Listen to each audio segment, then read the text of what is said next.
If you want to block numbers on Samsung Galaxy A56 5G, you can go to the phone app first, and then let's say you have a number saved in your contacts. So in that case, if you go to contacts, you can select the contact that you wish to block, press this gray eye icon, and then we can go to more, and then over here we have block contact option, and we can confirm our choice.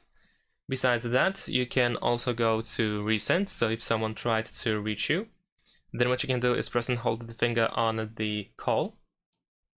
Actually, no, we need to tap on it and press this gray icon on the right side. And now over here at the bottom, we have the block option, so we can block the phone number like this as well from the recent calls. And a third option that allows you to block a number is by going to these three dots in the top right corner. Then you can go to settings. In the settings, choose block numbers. And then over here, we can press add phone number on this field actually.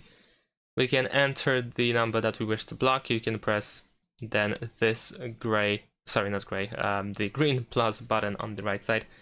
And the phone number that you entered over here will be also blocked. Thanks for watching, leave a like and subscribe to my channel, and see you in my next videos. Bye.